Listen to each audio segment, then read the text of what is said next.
Drakenheim.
Good evening. My name is Dr. Monty Martin.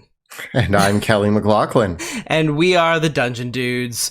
Welcome to our second Kickstarter Q&A for Sebastian Crowe's Guide to Drakenheim.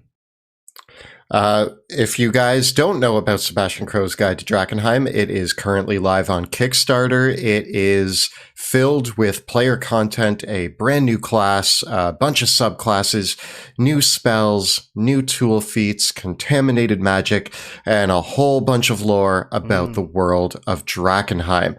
So if you're not already back in the project, we're going to be answering a bunch of questions tonight for our backers and really anybody who's here about what's going on in this Kickstarter. And we're very excited because we love talking about it.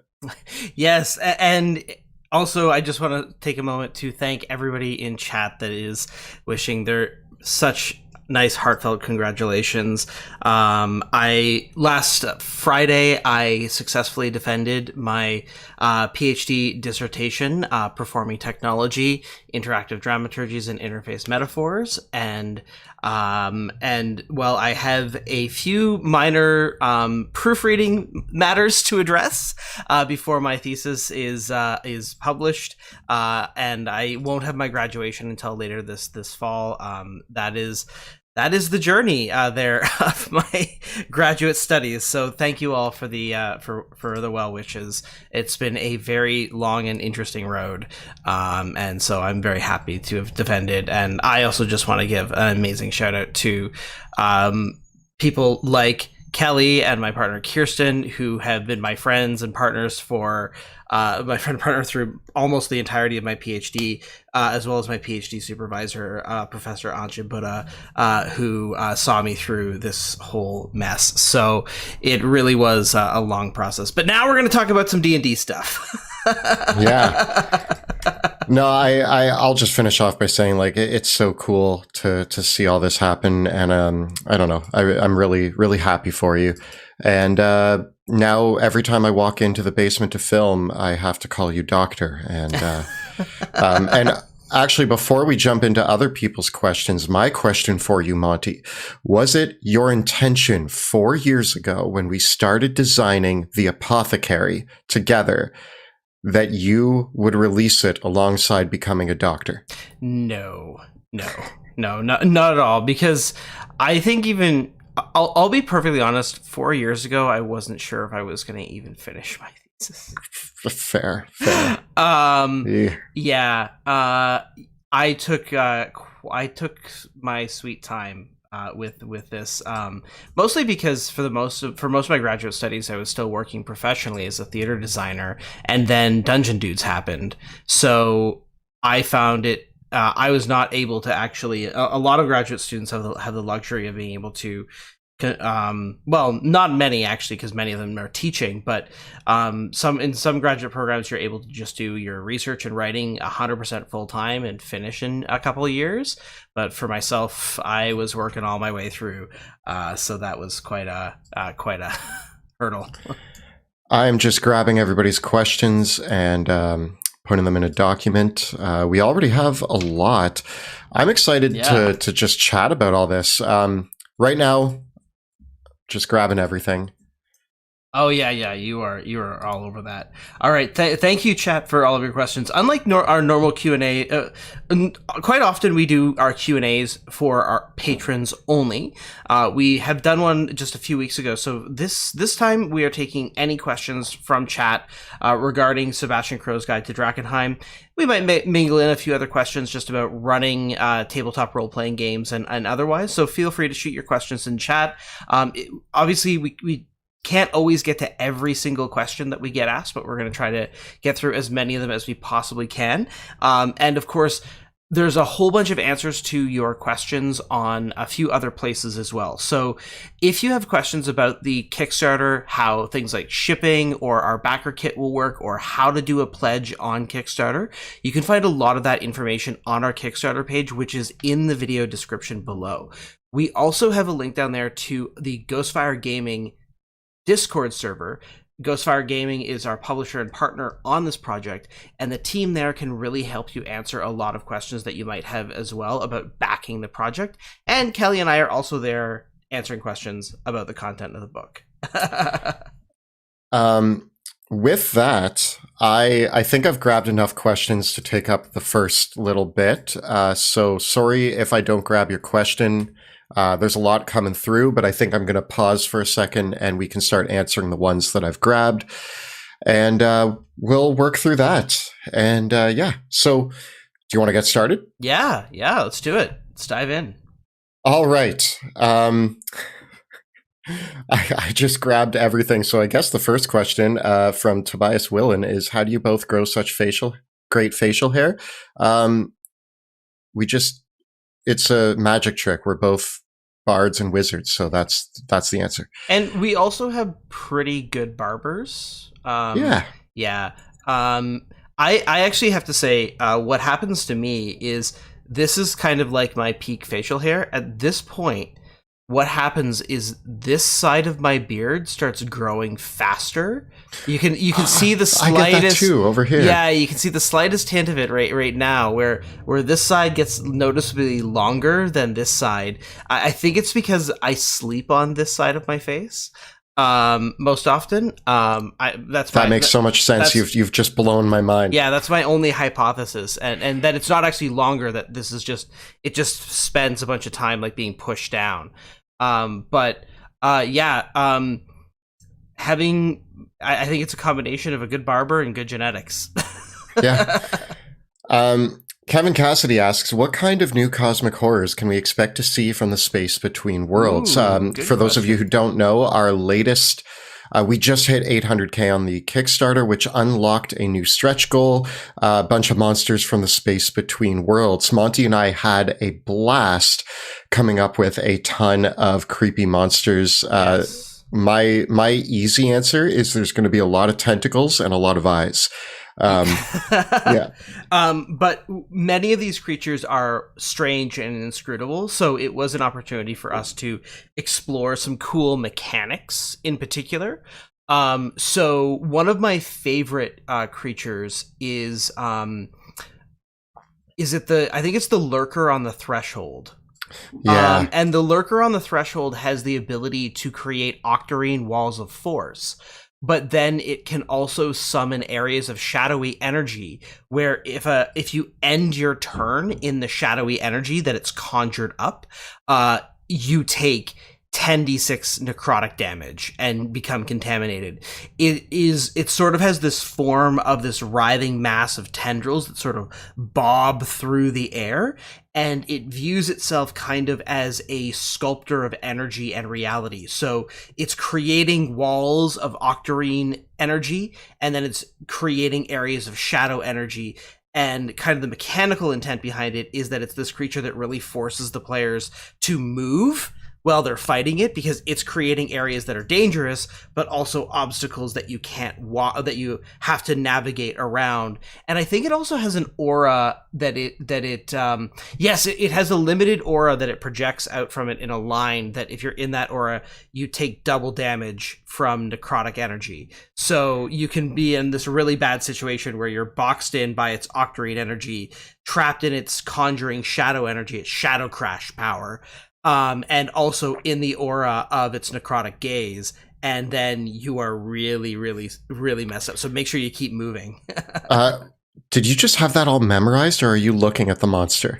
No, I had that memorized, I think. I wrote a bunch of these, and I couldn't tell you what any of them do. I get the names all mixed up. I know that we have like the Liminal Herald was one. Yes. The Liminal Herald is the one that it literally has a warp call power that is forced teleportation on the Yes, I thought so. We loved the idea of teleporting people around the battlefield, and the Liminal Herald can just grab people out of thin air and put them where they want them to be. My other favorite was the Maw Vermin, which is a giant mutated rat who has a belly maw and can eat people and spit them out, and they can spit them out at other allies and like just cause chaos with that. And I love the Maw Vermin. I thought it was a lot of fun. Yeah, I might also know about these creatures because maybe I'm involving them in some of my campaign prep for some of the things that we're doing in the next week. I haven't looked at them since we handed in the book, but yeah. Awesome. So those are some of our cosmic horror monsters. Fallen Bov asks, will there be new arcane anomaly and contamination options? Currently, no. No. Although people have asked us for we've seen a comment a lot of more mutations and more arcane anomalies. That is definitely something that we could do in the future. I don't know if we'll squeeze that in this project, but that might be something that we can do as a supplement. One of the things that we have been discussing with our partners at Ghostfire with Phil and Matt and the crew there is what sort of supplemental materials might we release down the line as add-on packs, like in the future. Like, in addition to doing expanded tables, I could see releasing more contaminated spells in the future. Another one that we get asked for a lot is more maps and how we can release more maps. So those are a few things that are on the table for things that even if we don't get to them on this Kickstarter project, we might consider those as sort of a standalone project that we could do in small ways in the future. Awesome. I'm just grabbing a few more questions here. Yeah, I'll read out one of our next ones there. Adam Archer wants to know, will the monk subclass improve the monk above the mercy monk? I hope so.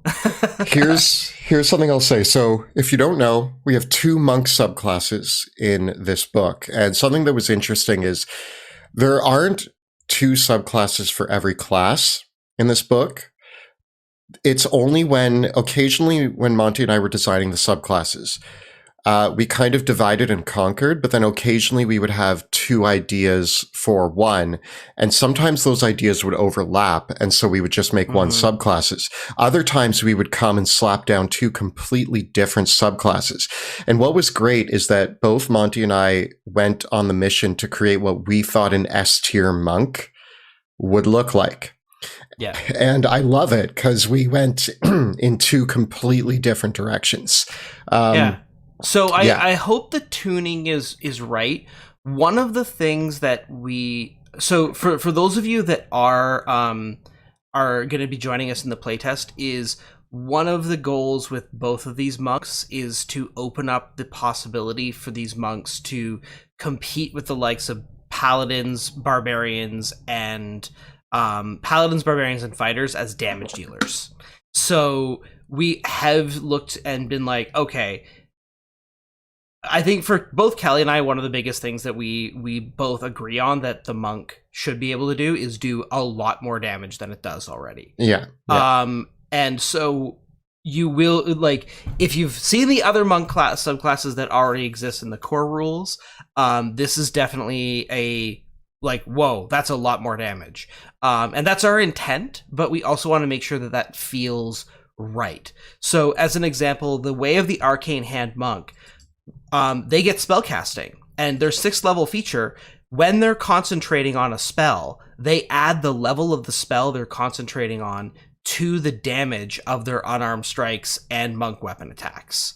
So that can very quickly be a lot of damage, but we're deciding, should it be equal to spell level? Should it be equal to their intelligence modifier? Should it be equal to twice the spell level? We want to find the right balance there, but we think it's really cool that, like, when you're concentrating on a spell, because concentration feels like a monk thing, like that somehow when you're in the zone of concentration, that as a monk that could empower your fists.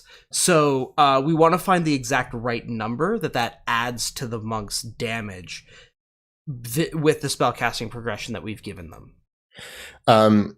Just to pitch the monk that I designed as well here, I think it was really fun because Monty definitely came with the spellcaster monk. We designed both of them together, but the initial idea, Monty was like, we need a monk that's a spellcaster.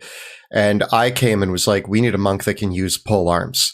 Because I think it's silly that we never had a monk that could use pole arms. It's such an iconic fighting style. We've seen it in martial arts movies. We've seen it in, I mean, I won't lie, my favorite, whether you like the ending of Game of Thrones or not, my favorite character in all of Game of Thrones was the Red Viper, the Oberyn. And I just love the idea of like a nimble polearm fighter. So I came with the Way of the Serpent monk, and we designed that with the idea of a monk that can use polearms as a monk weapon, can use them to leap through the air, or can take on several different stances and strikes to use key points in interesting ways to add additional damage to their attacks, or even fly, or a bunch of other stuff. So I just think that it's such a missed opportunity to not allow monks to use polearms. And so, I mean, somebody just said Rey from Star Wars. That's another great example. There's so many examples in media of cool monks using polearms that I just don't think that we got to look at. So that's where I went. So you're going to get a spellcaster mage and a martial mage in this book. Yeah. And speak on the subject of playtesting, we actually had a question from Tilier Miller, which is, if we only got the PDF, will we still be able to playtest? And Tralberti also wanted to know when the playtesting is actually starting. So that everyone knows, we're planning to launch the playtest for all backers who back at the PDF tier or higher. So if you've got a copy of the book as part of your pledge, you get in the playtest, and whether it's a physical or digital copy of the book, you get in the playtest, and you will be able to start using the apothecary and the apothecary subclasses and spells in the first playtest phase, which will be in October, November. And then the second playtest phase will be the tool feats and the new subclasses and maybe the monsters. We're not sure if we're gonna, but we wanted to give the apothecary a full month of community feedback. And so for those of you that are thinking about playtesting, start organizing your games now. For like mid to late October or early November. And the apothecary playtest material will be accepting feedback on all these things until probably I think the playtest feedback, we want to get as much of it in by December, before the holiday break in December, so that while we're having our turkey dinner and holiday cookies and sitting around the tree, we can read over all of your lovely feedback. That would be such a gift. Yeah. So you don't have long to wait. If you're excited about the material, like when it's basically only a little over than a month, what we're hoping. Again, there could always be snags. The biggest unknown of when the playtest starts is that we have to get the backer kit set up and ready and everyone has to get their login information, and that whole back end has to be there so that we can give you the downloads, right? Stellar Vaultbine asks, can we get a schedule of when the Untold Tales of Drakenheim featuring playtest content will come out? So far, we've given the apothecary playtest. We are currently in the midst of scheduling and finalizing a couple more playtests. We should have one next week on Thursday. Yes. At our usual, I think we're doing 7. So our usual time, 7 p.m. Eastern. And that should see a very special guest. Our good friend Ginny D should be joining us for that. And we're going to be trying out some of the new subclasses. Do we know yet? I guess we'll leave it a surprise, but it's all new subclasses. No apothecaries this time, yeah? Yeah, we're going to be trying out some of the subclasses, and we are in the midst of talking about reaching out to some more of our friends in the YouTube world to see if they want to join us for more playtesting. We don't have an official date on those yet because we're still communicating, but it will probably be after the Kickstarter's already over. But just gonna do our best. We'll probably expect an Untold Tales once a month from us. Maybe one more. We want to bring in some extra guests, so just confirming schedules with them is the key thing. Those Untold Tales will probably be on Thursdays. That's what we can tell you right now. We're just trying to coordinate some things with some guests to come in, because there's quite a few people that we'd love to play D&D with, and we want to get some folks that have some interesting feedback to offer us as well, so that we can play a lot of these things. I think my goal is I would like to have every subclass in at least one stream. Yeah, I think we want to try to get at least So it might take us, the next, like, we might be doing these playtest streams going on into early next year, so expect a bunch of them, hopefully. Fingers crossed. All right, so that's our live stream schedule. Andrew Anthony Jr., will there be more information concerning the old gods and the various sects of the sacred flame in this new book? Also, congrats, Monty. Thank you. So I will tell you that, yes, you are going to get an abundance of lore on the old gods. Yeah. And really, I think there's an entire section of the book that might be multiple pages long. I'm pretty sure it's multiple pages long.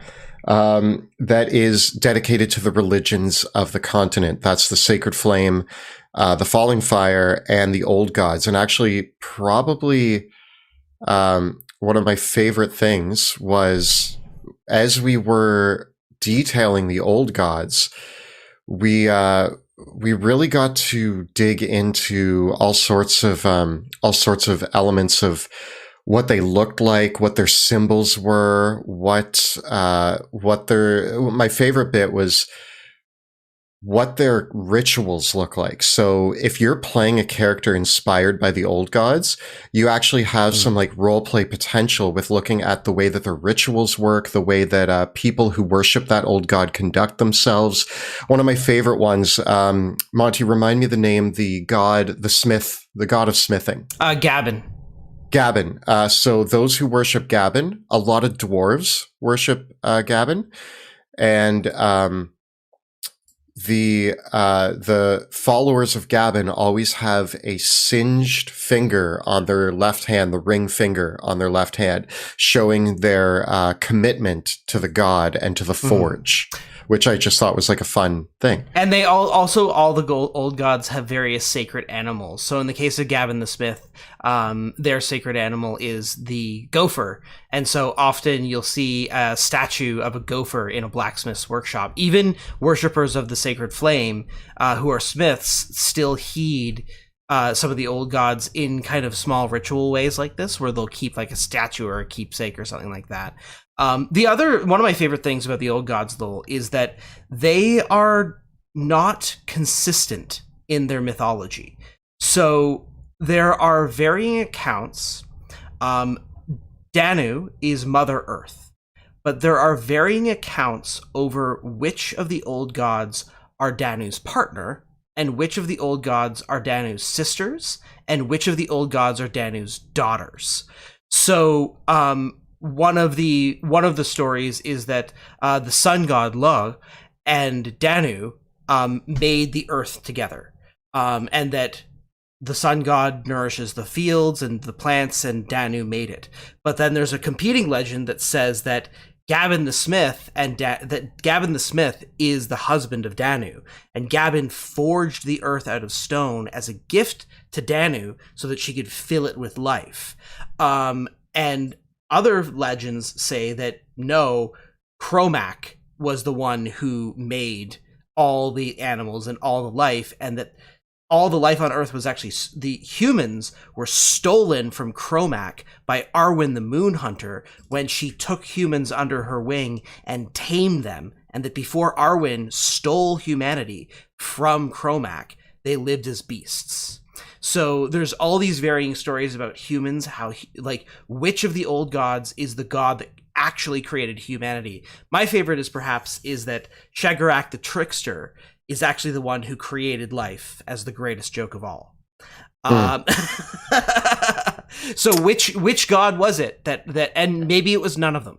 And so the old gods are, and even two individuals who worship the same old god might know that god by different names and have very different beliefs about what that god's exact portfolio is and how that god's relationships work. Because in the world of Drakkenheim, the gods are silent and distant. They do not directly communicate with worshippers.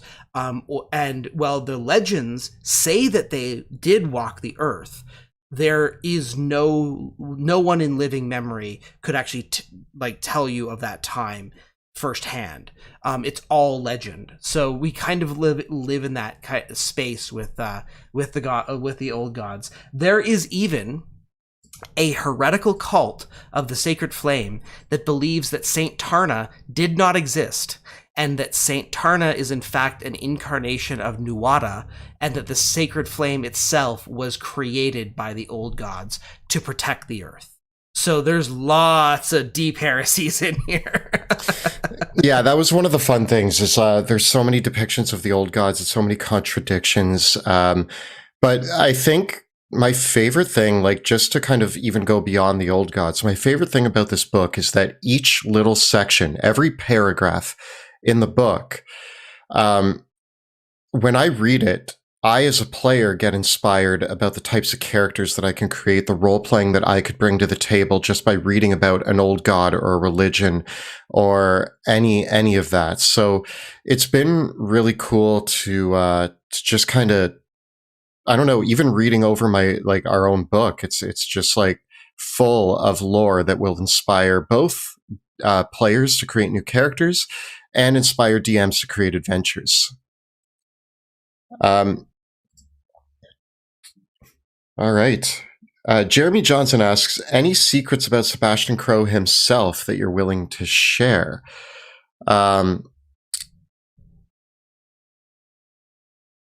You got any secrets about Sebastian Crowe? Okay, here's what I will say is that one thing that a lot of people don't realize is that there were a few comments from people saying, like, why is Sebastian Crowe writing this book?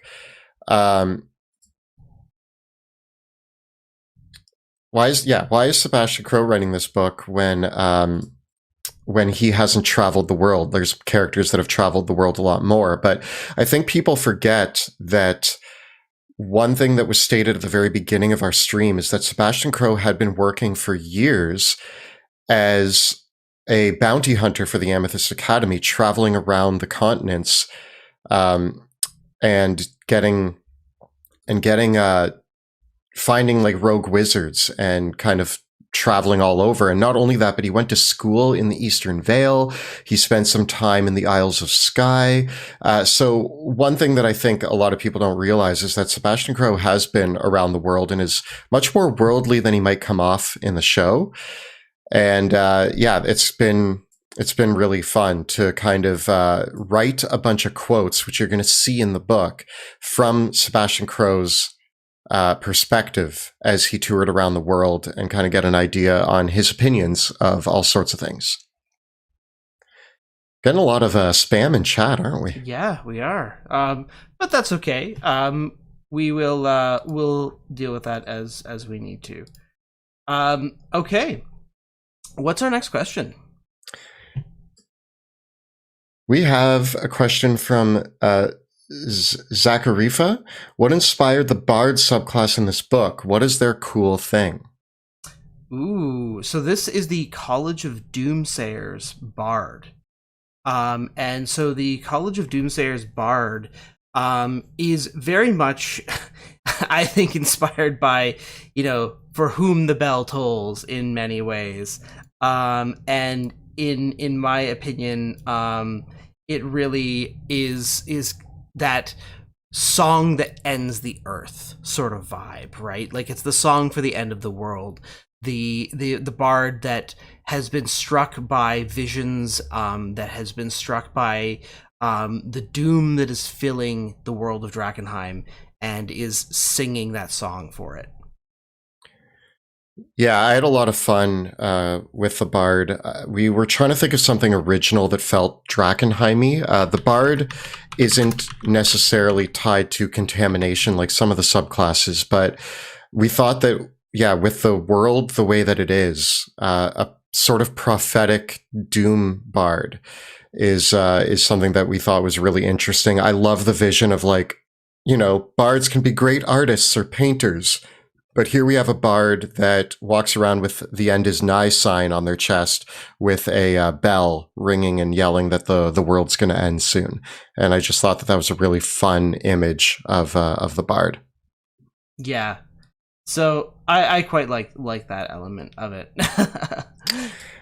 On a scale, this is from, sorry if I get this name wrong, Mishiara. On a scale on Bruce to Big Rudy, how much of the already established material from the first Kickstarter is the second one, percent-wise? How much of the already established material from the first Kickstarter is in? Oh, I think this is asking, like, how much material is a rehash from the first book. So we reprinted the contamination rules. And Purge Contamination and Neutralizing Field, Aqua Expurgo, and Aqua Delirium are reprinted in this one because we felt we needed to include those so that you have, like, the core of the contamination system to use the contaminated spells.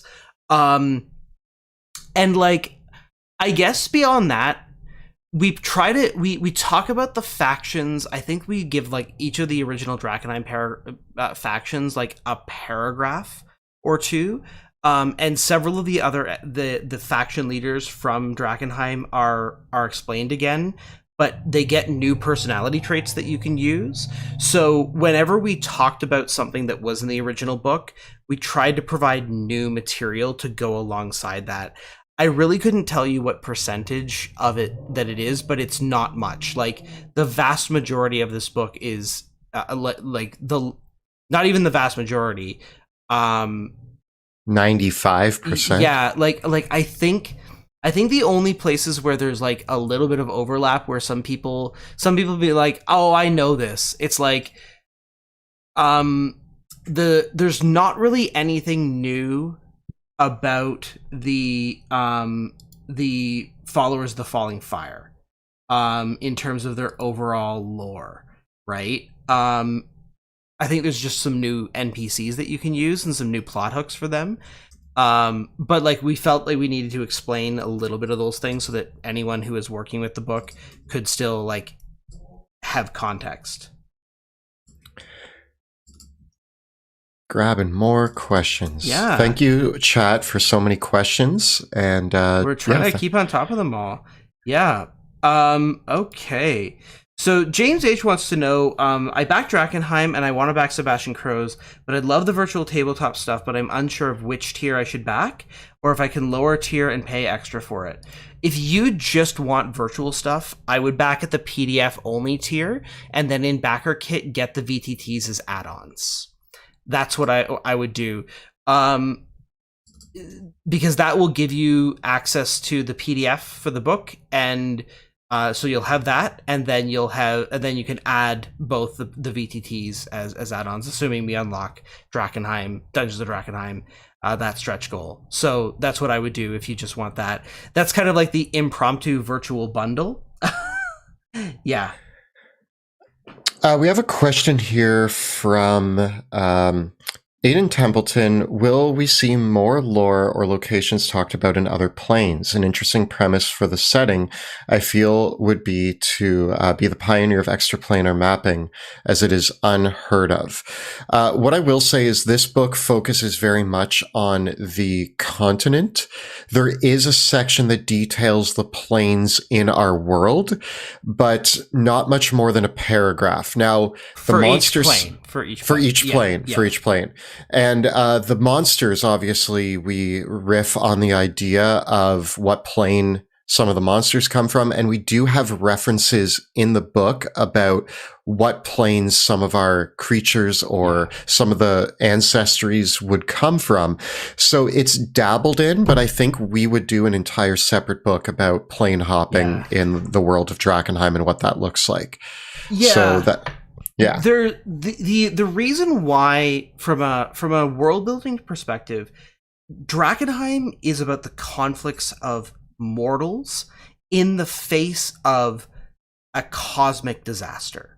And so we make the planes and gods intentionally distant, because with D&D, like, there's some wonderful D&D settings that really explore the planes a lot. But in those settings, the events of the material plane almost start to feel inconsequential. Because why does what happens on the material plane matter when angels and demons are battling for the fundamental nature of reality? So we want the Earth to be the focus of the setting overall, and the interactions of the nations and continents. So the conflict between nations is a really central idea of the world of Drakenheim. And so that's why the planes tend to be more of a mystery that you can explore. Now, one of the cool things about the mystery of the planes is that the lore of how to make a tuning fork for the plane shift spell has been lost. So the number of tuning forks that you can use for plane shift in the setting is actually finite. And we actually describe what some of these tuning forks look like, because in the world of Drakenheim, a tuning fork for plane shift is considered a legendary magic item. So you could do a campaign where your character's goal was to find all the tuning forks so that you could visit all the planes. But that would definitely be a very high-level campaign idea. And I think that the way that I want to explore the planes in future with Drakenheim is how to make the planes feel like an interesting threat that reverberates with the conflicts of the real world. Awesome. Will there be we kind of already answered. We actually did accidentally. Yeah. Rory Can you give us a teaser of some of the new feats? We've actually had a few questions about the new feats, so I'm going to answer as many of those as I can at once. There are a bunch of new tool feats. We didn't do any other types of feats. One of the things that Monty and I have for a long time wanted to see improved in 5th edition was the use of tools. And one thing that I find as a DM personally is that oftentimes a convoluted concept of how something could work involving downtime is always something that kind of misses the mark at my personal table. I can say that players have downtime and ask them what they want to do, but usually we don't end up in the category of, oh, I want to go work at a smithing shop and make money. Some people's games do that, but I find that mechanical relevance, words that I can implement during a game session, are much more beneficial. So the purpose of the tool feats is to take using tools and give players a benefit that they can actively implement during an adventuring day. So some of the examples are, we have a tool feat that allows you to design, if you are proficient, I believe, in woodworking, smithing, or leather. I might be off on that. Again, it's been a while since I've looked at it, but you can make magic arrows. It might have been alchemist supplies as well. You can make magic arrows if you take the feat. If you are proficient in smithing tools, you can improve a weapon until your next long rest. And various options similar to that. There's one for making traps. There's one for making scrolls. There's one for brewing potions. And so when you're taking a long rest, you can actually actively create items, mostly consumable items, that you can use in the game.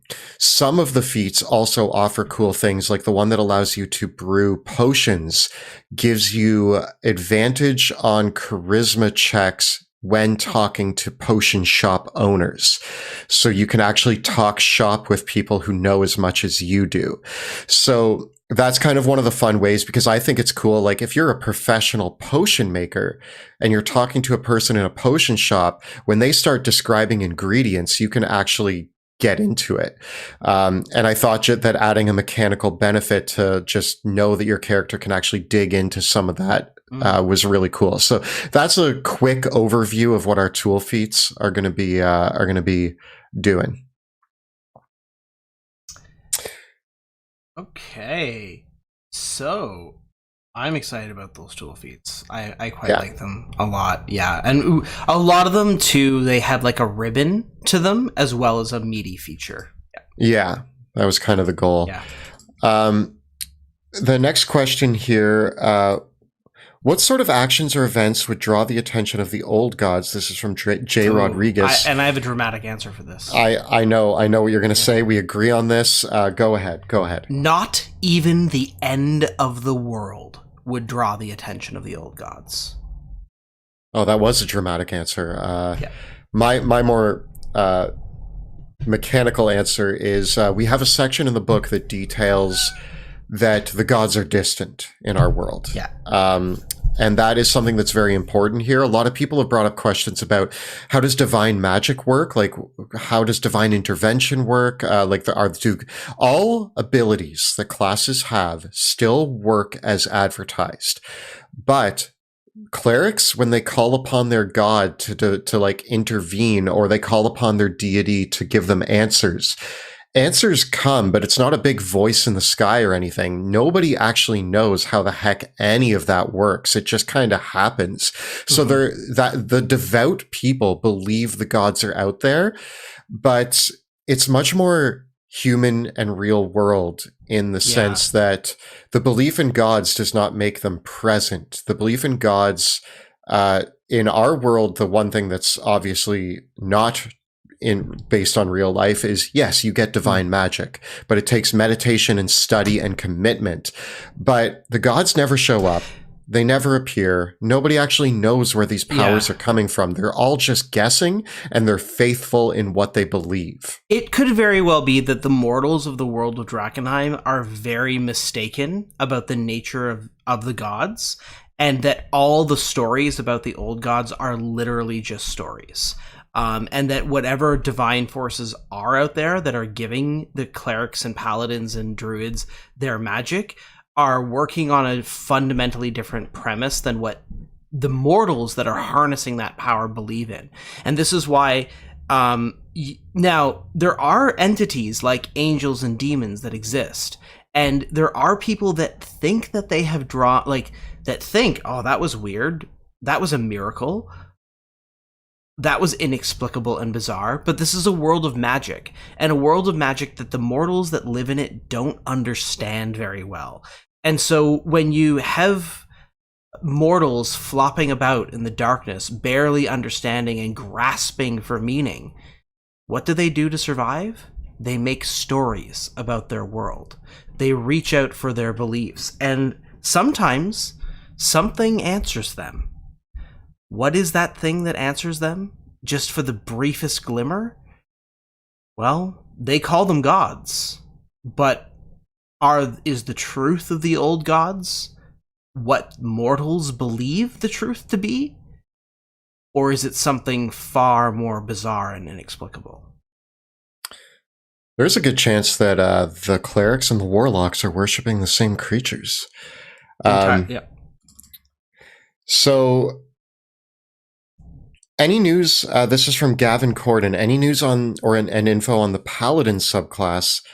They haven't been mentioned yet. So, our Paladin subclass, you may remember a video that Monty and I released a little while ago about the multi-class of a Hexblade Warlock and a Paladin, and we called it the Witch Knight. Now, we didn't call the subclass the Witch Knight, but it is the Oath of Hexes Paladin. And this is a Paladin. One thing that we love in 5th edition, just to add a bit more context, is that Paladins don't need to be sworn to a deity or a god. They can be sworn to really anything. There's Oath of the Crown, who just swears to a monarch. So, I mean, you can really swear to anything. Our Paladin swears to entities from other planes, probably most likely the Fey realm, and maybe fairy creatures or hags or witches of great power. And they are granted their powers from that. And they can do things, probably my favorite ability. This is a high level ability. They have an ability called Reversal of Fortune that they get at high level, which actually allows them, when a crit is landed on the Paladin, their next attack against that creature, if they hit, is an automatic crit. That's one of their high level abilities. They also can use their why am I forgetting the name of it? What's it called their thing, that divine channel divinity. Thank you. Yes. Their channel divinity to create. Oh man, I'm drawing a blank here. I just read it today. What is it? They can use their channel divinity to do the Curse of Hexes. Yes, which debuffs an ability score of their target. Yeah. So they get some cool hexy abilities, auras, and reversals that they can use. So that's our cool Paladin subclass, the Oath of Hexes. Yeah. So, our next question here, Kyle Brennan wants to know, will we get to learn more about the history of the elves in the world of Drakenheim? People also, Andrew Anthony also wants to know about Paradox Castle and the Isles of Skye. People want to know if there's lore about Illyria and Caspia. Herr de Flanagan wants to know about the world building. So the answer to all of your questions is yes. Yes. Illyria, Caspia, Westamar, the Isles of Skye, the Eastern Vales, all the way from the jungles of Turin to the frozen north of Netherwind to the right down along the Cape of Illyria, and all the events of around the Middle Sea, the great city of Liberio, All of these things are detailed in the book. The thing to bear in mind is that it is a player-oriented presentation. So when it comes to things like the history of the elves, we're letting you know what the remembered history of the elves is. But if you are compelled for the great mystery of where the elves came from, you're going to have to wait for a more Dungeon Master focused release for that, because we didn't want to include major setting spoilers, i.e. secrets that no one in the world knows the answer to, in a player-focused book. Yeah, the book presents itself very much as what is known to most common folk, with a few snippets of deeper knowledge. Really, common folk also depends on where you are in the world. So each region is detailed with the history of that region, the known wars, battles, the monsters, the people who inhabit that area. In terms of the elves, their history in the book goes back as far as them arriving in the world. Yes.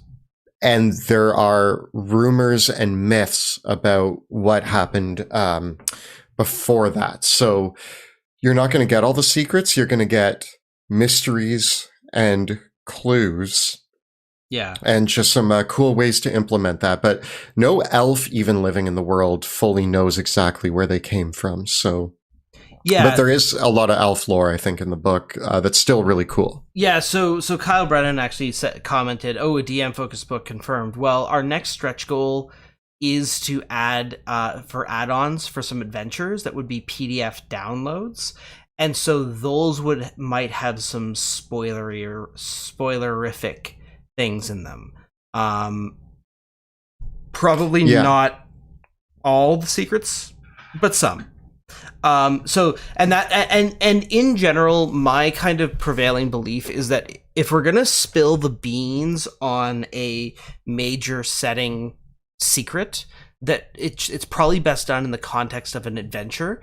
That because I think one of the hardest things with a lot of setting books that have big secrets is, like, to draw an example of this, Eberron, which is one of my favorite settings, has the secret of what caused the Mournland, right? And that's the secret that has never been revealed, because in a lot of senses, it's more interesting for that secret to never be revealed so that you as a dungeon master can decide what it is. But one of the things that I've always kind of wanted was a structure for how you would even go about building a campaign around finding that out. You know what I mean? Like something that really like built towards, and over the years, like a lot of the Eberron adventures have given fragments and hints, but I don't think it's ever all come full circle.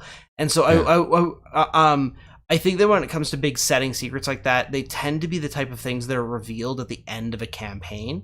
They tend to be like the 11th hour reveal. And so I feel that there are things that should be treated with that kind of support network around them. Just one thing that I wanted to just bring up, because you mentioned it, was with all the talk about lore and this being a player-focused book, one thing that I am aware of is there is something that we've kept a pretty tight secret in our own campaign, but is detailed in the book, and that is the Academy Directorate. Yes. Now, one thing that I will say is we tried to be careful of that. Generally speaking, your players can read the book start to finish. They'll get details on some of the Academy directors, but some of their history and lore are hinted at and kept secret. But in the back of the book, you will find stat blocks for the Academy directors, which can reveal a little bit of spoilers. And on the DM screen, it tells you exactly where their private sanctums are in the world, which can be a little bit of a spoiler. But when you actually read the character descriptions, we felt that at this point, although it's a secret in our own campaign, a lot of the directors work very closely with nobles of various cities in the world. So they are known in certain regions. And so we felt like it wasn't that big of a surprise to reveal them. What is still a secret is where they might actually disappear to when they leave. Yeah. So that's probably the only spoilery sort of thing that I think has snuck into the book. Andrew Tennant asks, will Bruce be in the new book? And yes, but Bruce is presented as a spell. Yeah, Bruce gets a summon the thing with the riding tail is a spell in the book, and there's going to be some fun artwork for Bruce and a little bit of a nod. I think there's also an Easter egg that implies that Bruce might be one of the old gods. That's suggested, but not confirmed. Yeah. And so it still rests as a theory in the world that Bruce could or could not be an actual old god. And yeah, that's so Bruce is not, there's nothing called Bruce in the book, but you will find nods to him. Yeah. Can you elaborate on some of the non-contaminated monsters? This is from Mick D.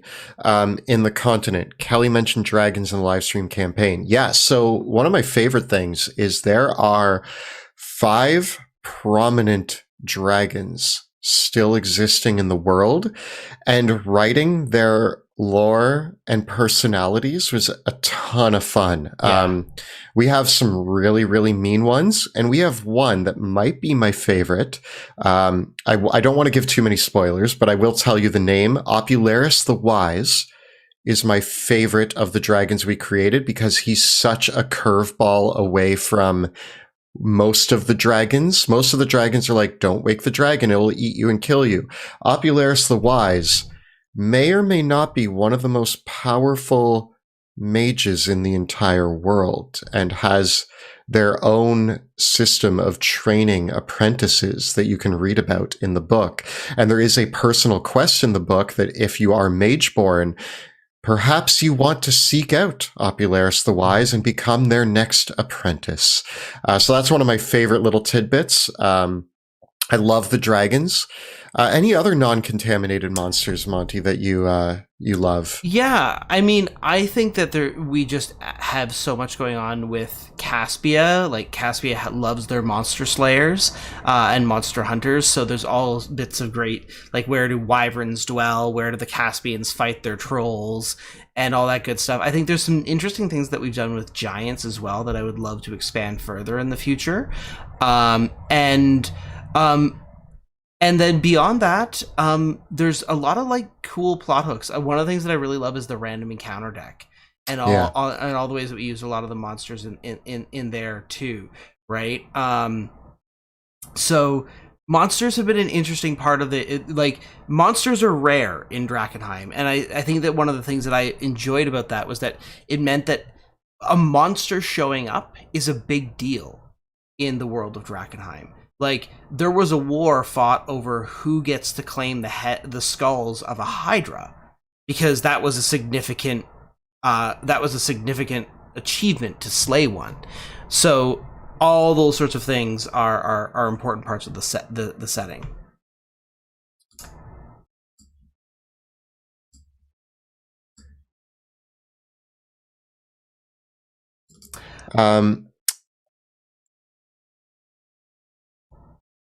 Yeah, Talon Greenlee wants to know, what advice would you give to a DM who wants to use Drakkenheim to run a campaign in a city that isn't Drakkenheim?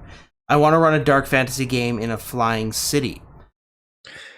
Well, my first piece of advice there would be to decide what you want to use from Drakkenheim and what you don't want to use. So the easiest way to utilize the module is to simply pull out the individual locations and use the locations and their overall plot hooks, but rearrange them as you desire in whatever city you choose to do so.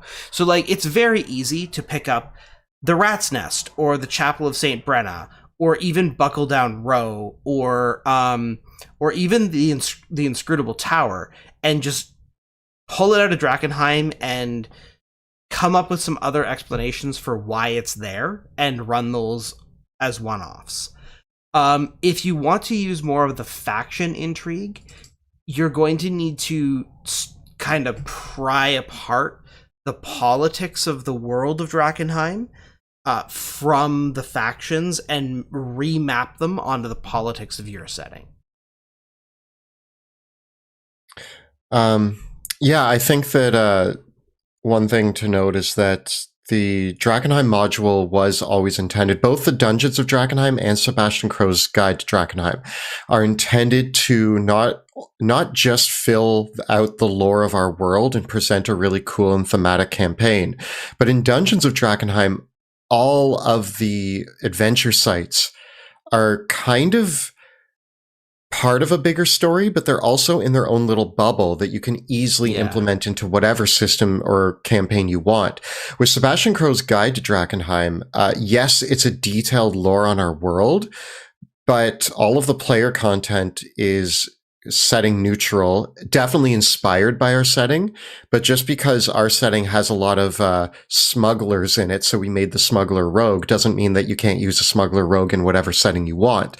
And when it comes to the lore, it's filled with locations, people, plot hooks, adventure concepts that I think could inspire you for your own campaigns, whether or not you're running it in the world of Drakenheim. If you read about the Isles of Skye and you're like, I love some of the stuff going on here, you could just pop a place like that into your world. So it's completely open-ended in that regard. Yeah, I think that's one of the coolest things about setting books for Dungeon Masters is that even if you are planning on running your own homebrew setting, I think that reading other settings gives you a lot of inspiration to see what are the things that maybe you didn't think about, right? So I found inspiration from reading other setting books just to be like, oh yeah, I didn't ever really think about like what the politics of vampires might be. But this setting does a really good job of that.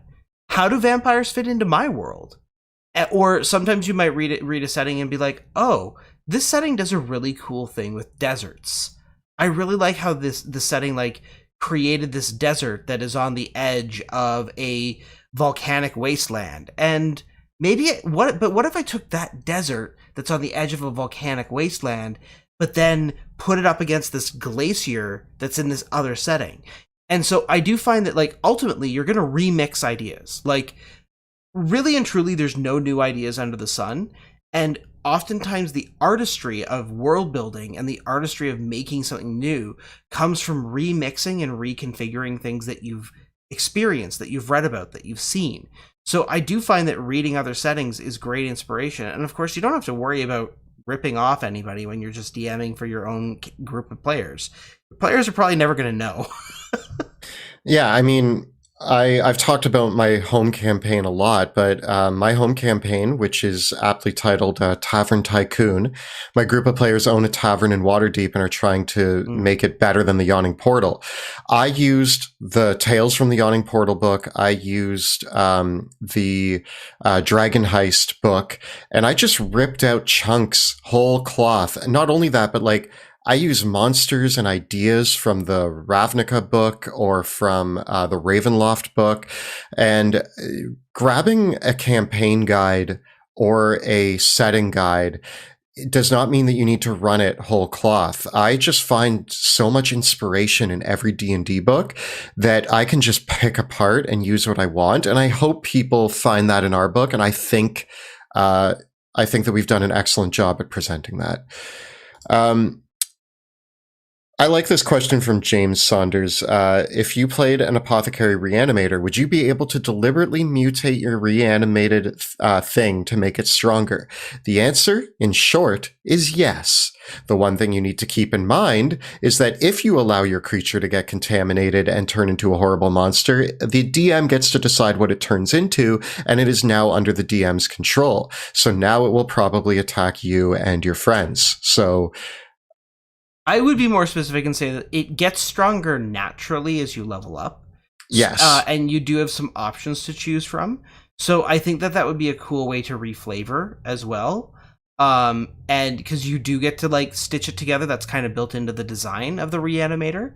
So that's one way that you could reflavor it. And of course, there's a bunch of contaminated spells that you can cast on it to buff it up. We actually do have a contaminated spell called Controlled Mutation that you could cast it on your reanimated creature, or you could cast it on one of your allies. Actually, Controlled Mutation, I think, is it Controlled Mutation? Yes, Controlled Mutation and Horrific Transformation, I think is the other one. Yeah. Right. That allow you to like forcibly inject contaminated magic into an ally to power them up temporarily. So there's a couple different ways that we have to achieve that. Yeah. Mishira asks, is there a difference between what's on the side of the DM screens from the different Kickstarters? Yes. Yes. Very specifically, Dungeons of Drakkenheim, the DM screen is designed for the city campaign. It details how to move through the city, how to look for delirium, the different factions found in the city, all sorts of stuff that have to do specifically with the city of Drakkenheim.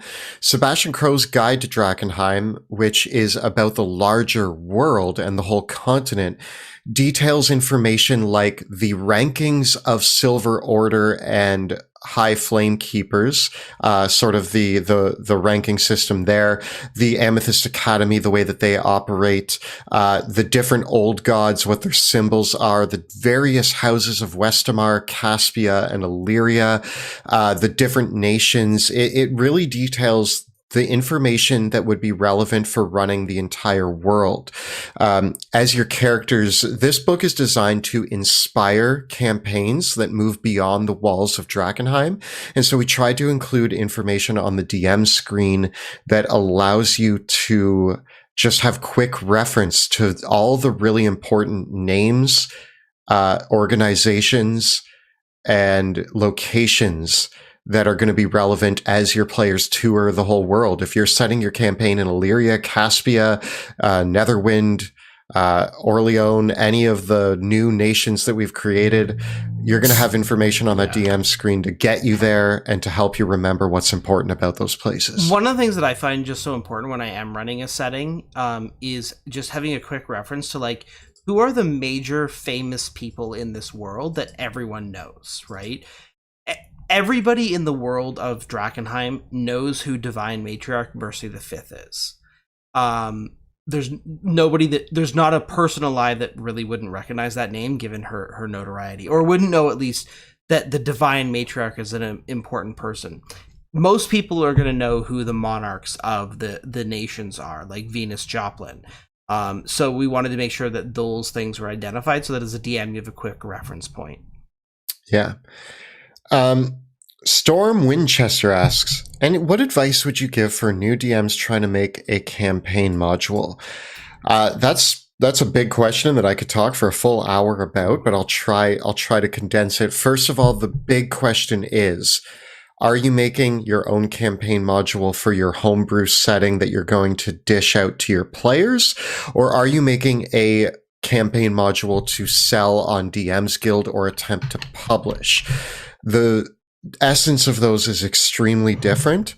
And if you're just doing it for your home campaign, then you have to do probably 25% of the work that you do if you are planning to publish it. One thing to note is when you are running a game at home in your own homebrew setting, you need to have a rough idea on what type of campaign you're going to be running, where it starts, and where you hope it goes in the end. Really, the middle part you can kind of make up as you go along. And you need to remember one of the big important parts of homebrewing a campaign module is that you don't need to create everything all at once. You need to have an idea on where the players are going next and what might be there. I jot down, when we wrote Dungeons of Drakkenheim, a lot of the book was structured off of a few sentences that Monty and I wrote about each location that inspired what the adventure in that location might look like.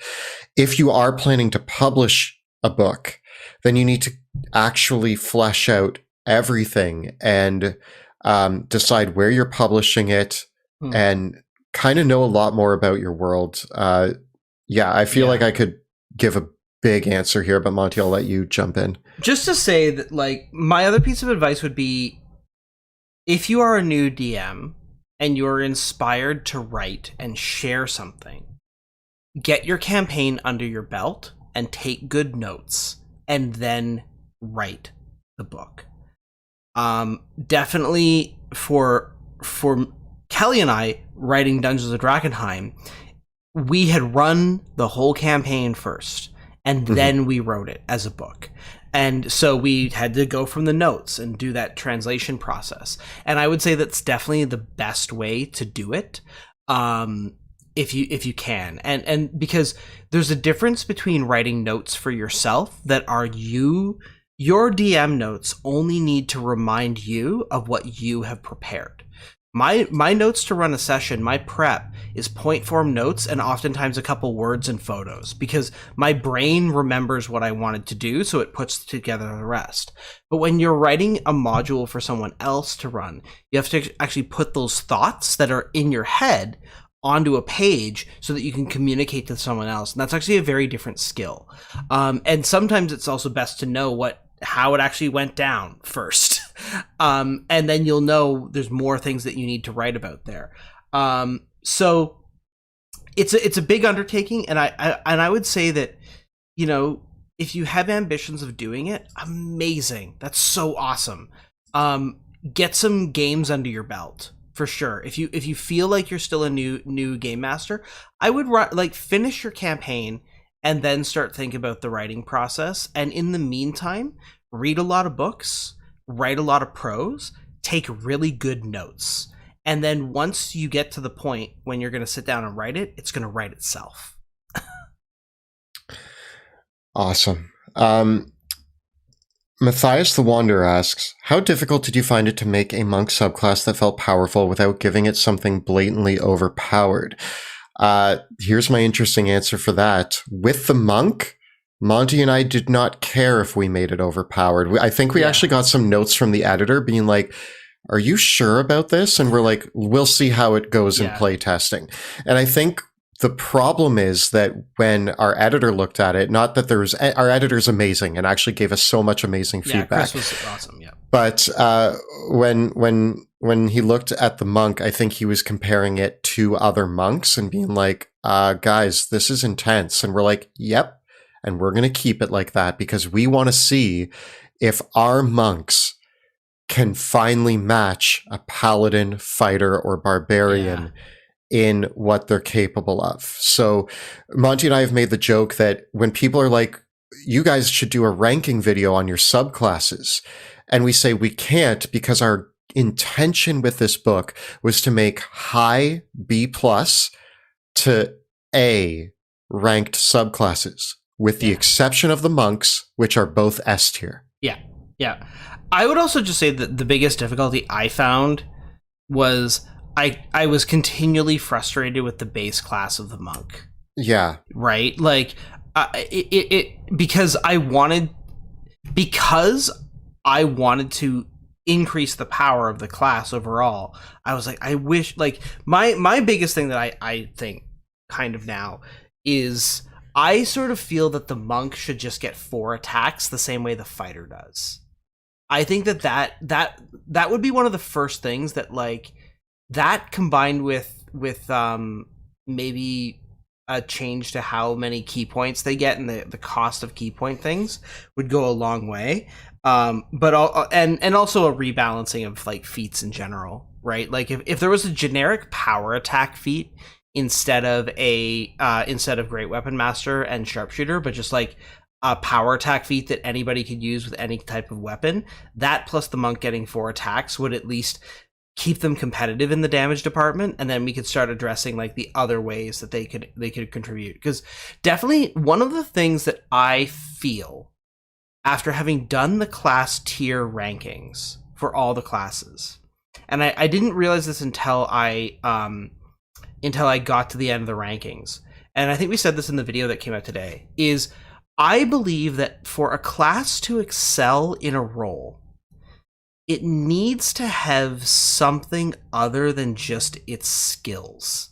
Like, skills are not, like, there's something about the way that D&D 5e is working, and maybe it's just an extension of TTRPGs in general, but, like, skills and skill points are not enough to make you feel like that just gets you in the door of being able to perform a role. Like, having proficiency in persuasion and having a good charisma score does not a negotiator make. Like, you want to have a little bit more than that. Just like in the same respect, like the barbarian is great at athletics, but I feel like they still need a little bit more to be good in the exploration role. That's just me. I think monks should have expertise, personally. Yeah. But anyway, enough about monks. We could go on a lot about that.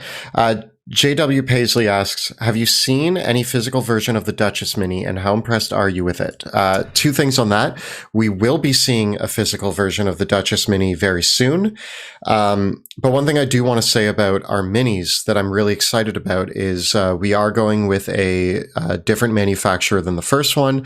And we have seen photos and videos. We've been on the call while looking at them. And with Ghostfire, they're sending us some currently. And the quality is looking really good. I'm really excited about I these. actually got my tracking information for the minis. So so right now we're supposed to get them by September 15th. That's what the tracker says. So hopefully they do make it. The thing that always worries me is Canadian customs. Yeah. But hopefully we get the prototypes. I believe we're getting all the prototypes, including the Duchess. I think that's the case. Yeah, we're getting the Duchess, the Apothecary, and the Deep Drags. And if we do get them, we're going to have a closing live stream next week on Friday. And if we do get the miniatures by then, I think what we're going to do is we're going to paint them. We'll do this Q&A like this, but I'll rig up a painting rig and I'll paint the miniatures. I'll have to figure out a color scheme, actually. Purple. You know what? Probably, Kelly, what I should do is I should just get a test mini out that I can just test a couple color patterns. So if we do get the minis and we can, that way I can say what paints I'm using and I can say what colors I used, right? I don't know how we would do this, but Monty, I know you have a setup for streaming painting. I don't necessarily, but I would love to come over and paint with you, and we could just chat about painting while we do it. I mean, it depends on. I mean, you could just come over on Friday. We could do the stream here. Yeah, we could probably set that up. So yeah, so that would be fun. Or I do have the extra camera. I could send it over to you with an arm, or I could come over to your place and I could set up a rig there. There's options. We'll figure it out. We'll figure it out. I like this question. Zach Harrison asks, do you have a favorite adventure hook in the new book? I'm assuming. We put a lot of work and thought into the adventure hook. And what my favorite thing was we wrote the adventure hooks after writing all of the lore. And so, as I said, as I read each section of the lore, I was inspired by campaigns and adventures you could have in the world of Drakkenheim. So we just took our favorite ones and turned them into a list of adventure hooks for each nation.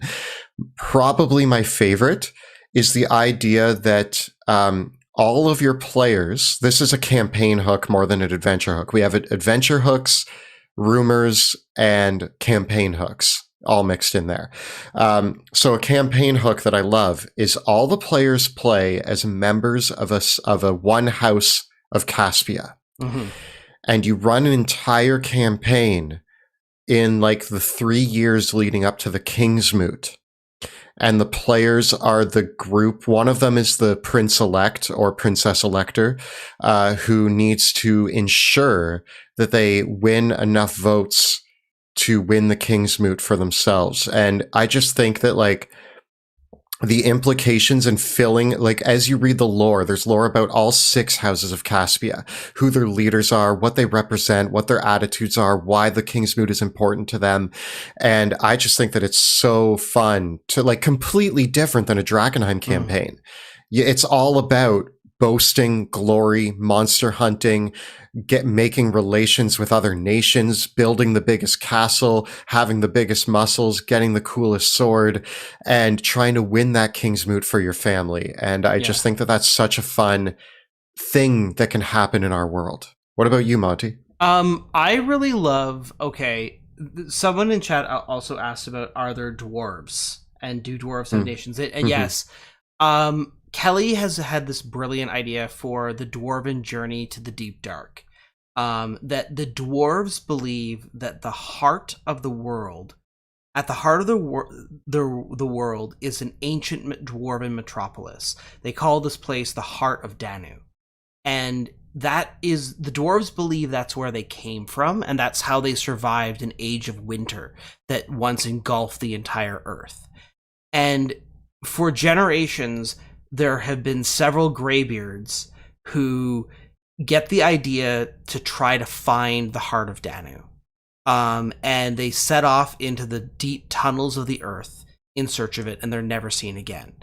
Are they never seen again because they do find that ancient lost place, or because they die in the attempt? And I love the adventure hook of a whole party of dwarves going on that expedition to try to find, like, it's like got some Journey to the Center of the Earth vibes, and really getting down into the depths of the earth. The other one that I love, that's the contrast to the Caspian one, is the anti-unification. So that's where your player characters play a Westamar noble house that does not want to join a reunified kingdom, but wants to forge their own independent kingdom. I think that's a really cool campaign premise. And that one that I think would be a really exciting political, like, alternate take on the campaign as a whole. I will throw in one last one. There is a suggested mega dungeon that we don't obviously detail, but there is possibly a great catacomb system filled with evil below the city of Illyria, the Dungeons of Nox. And that's an adventure hook that you might be able to explore. That if you're excited about Illyria, there's some interesting things happening below the surface there. So yeah, the dwarf thing is one of my favorites. Monty had done a lot of work on the elves, and when we were working on this book, I was like, "What about the dwarves?" And he's like, "I don't know. You can tackle that one."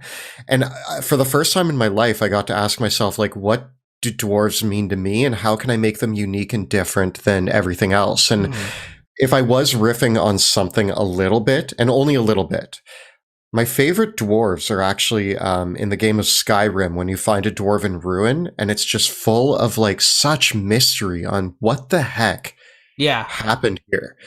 And I love that. So I really like the idea of the lost dwarves and, like, their lost city. And it's just this mechanical marvel that is rumored to exist. Can you uncover it? Can you find the way there?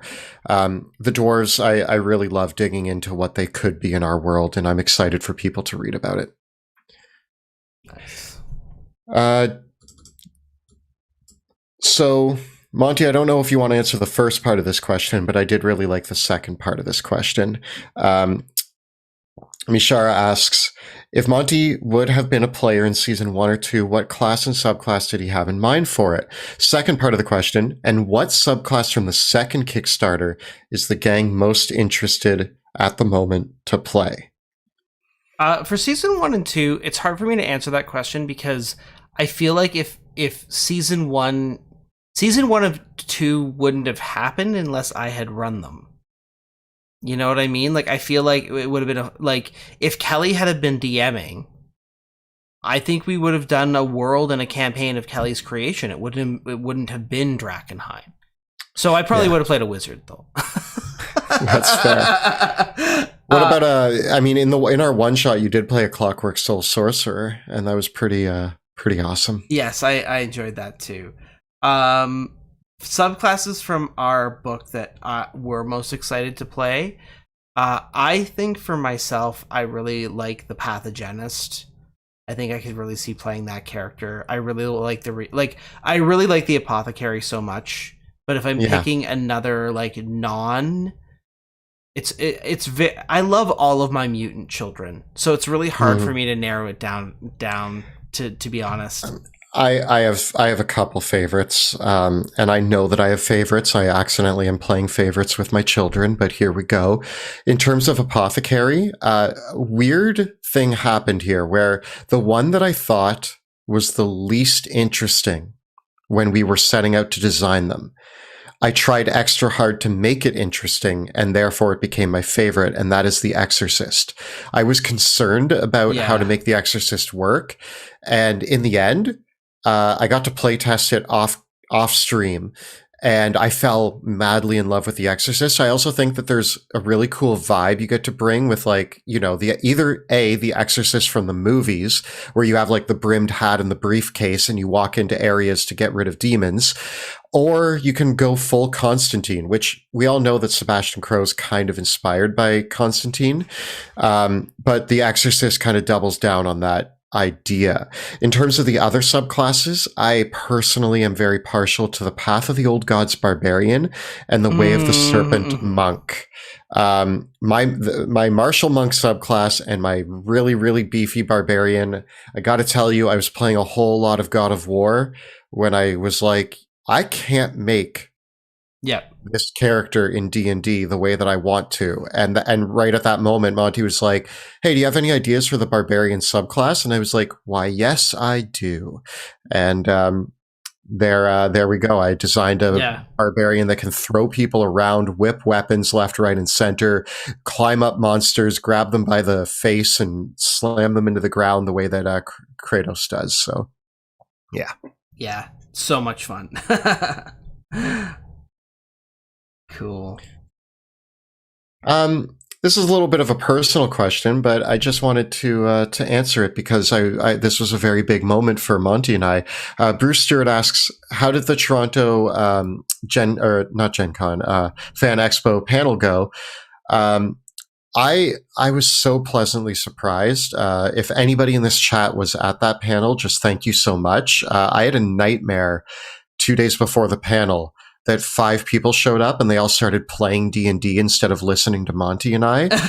And that was a nightmare I had. And I actually remember going to get ready for the panel being like, that's probably not too far away from what's actually going to happen. And then a bunch of people showed up, and I got to say, one of the most touching moments in my life is I've been saying we are the Dungeon Dudes to a camera for 5 years now. And I've never said it to a live audience. Yeah, and when we said it and everybody started clapping and cheering, I almost started crying because I was like, what just happened? We said we are the Dungeon Dudes, and an eruption of applause happened. And it was just such an incredible moment. And I'm excited to do more panels in the future. Oh, so good. Yeah. I really we did Gen Con this year, and we went to Fan Expo, which is not really a gaming con. Like, Fan Expo has a very different vibe to Gen Con, right? I enjoy Fan Expo, but it's about celebrities and movies and comic books and whatnot, whereas Gen Con is about games, right? But I think that Kelly and I are thinking about panels that we could do at future gaming cons. I think our shortlist, this is not confirmed yet, so take this with a grain of salt, but we are looking at, for 2023, possibly going to GaryCon, Origins, Gen Con, maybe Dragon Con, maybe Gamehole Con, maybe PAX Unplugged. So that's kind of like our we're not sure which of those we're not going to make it to all of them, but those are the ones that we're considering.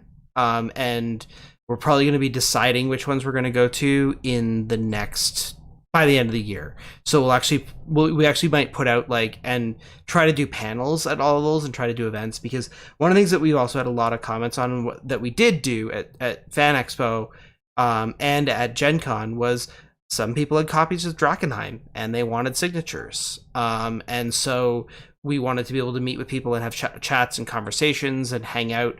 And so what we will try to do for the next year is make appearances at these cons and give an opportunity, to chat with us, to hang out, just like we're doing right now, really, but take your questions in person, hang out, maybe see if there's a way that we can run games.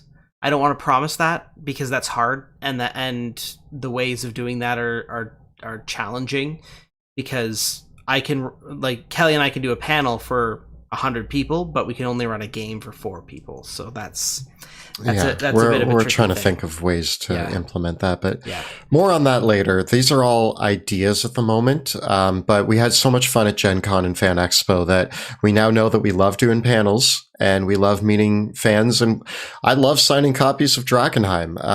It took me a while to figure out what to write. I actually will never forget. I wrote yes, yes, yes in one of the books, and Monty looked at me and was like, Kelly, I write yes, yes, yes.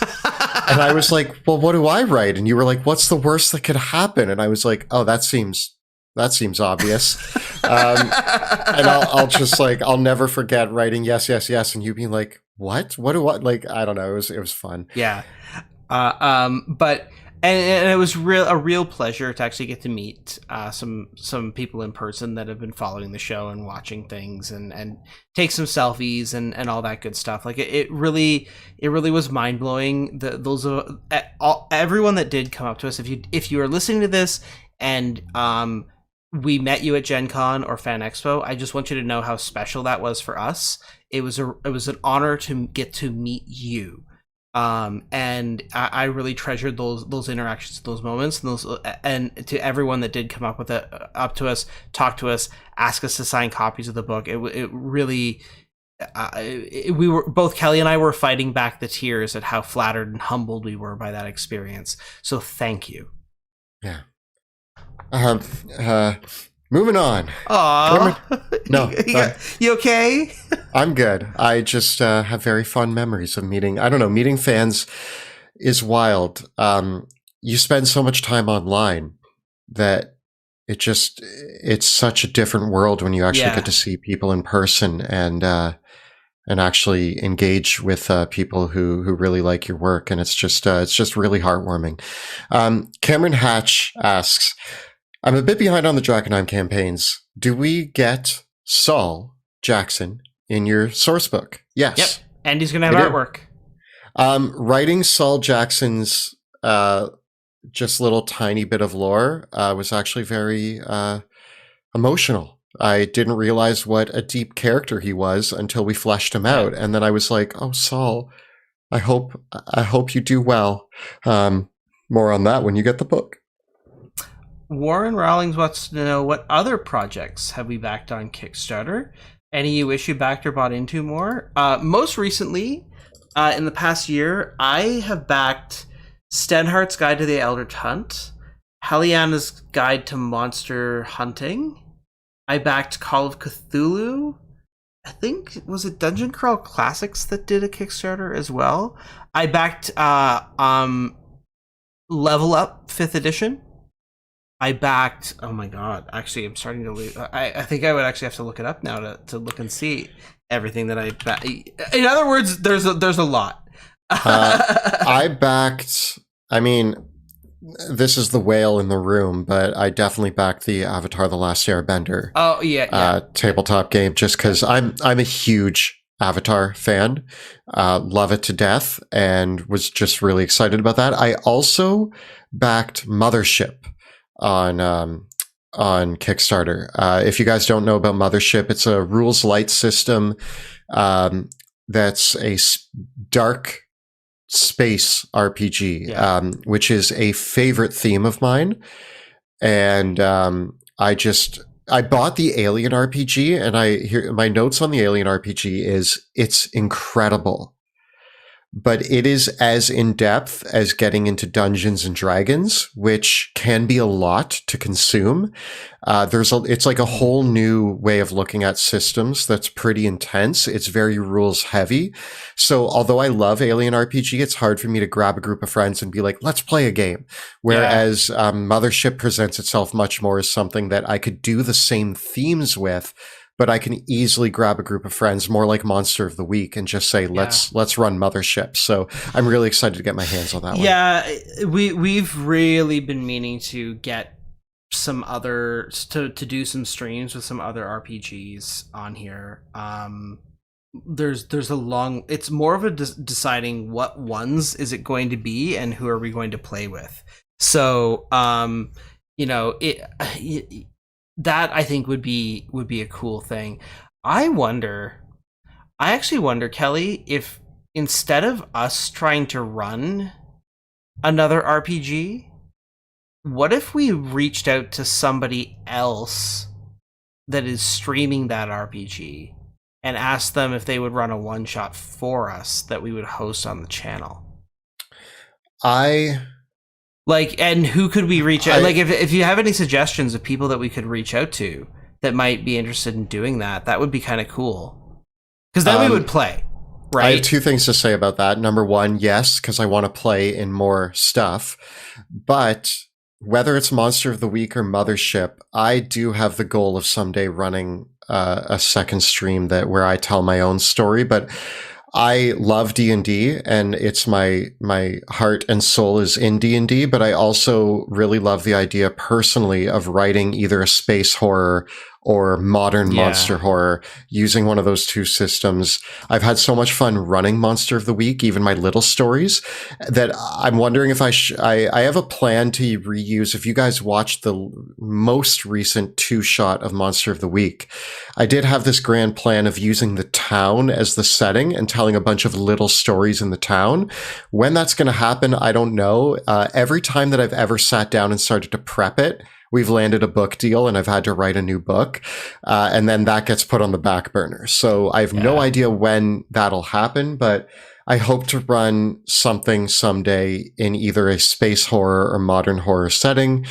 But in the meantime, I would love to play on other people's channels and try out some new systems. I know, Monty, we've been meaning to dig into Blades in the Dark. Blades in the Dark. I think we also wanted to do either Shadowrun or Cyberpunk.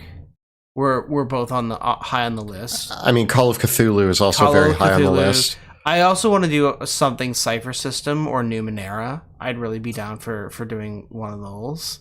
I was really interested in Shadowrun. There's some mechanics that I like a lot in Shadowrun. Somebody was telling me the other day about the system for like addiction and the pros and cons with your addictions in Shadowrun. And I would love to just try out a bit of Shadowrun. Yeah. But I Vampire the Masquerade? Is Vampire the Masquerade still... I played Mage the Awakening in university, in my undergrad. It was like a world ago. Vampire the Masquerade was actually my introduction to tabletop gaming way back when I was a young teenager, and I did one game with a group of friends and couldn't really figure out what was going on, but I just liked the idea of being a vampire. So I tried it out, and then years later, I got into D&D. Yeah. Oh man, I wonder. And yes, Zachary, you guys would make an amazing Dead Space adventure. I got to tell you, Dead Space not only influenced Drakenheim, but I would love. I mean, what's really fun is you guys would probably see the same themes as Drakenheim in any space campaign that I ran. It would be Eldritch horror.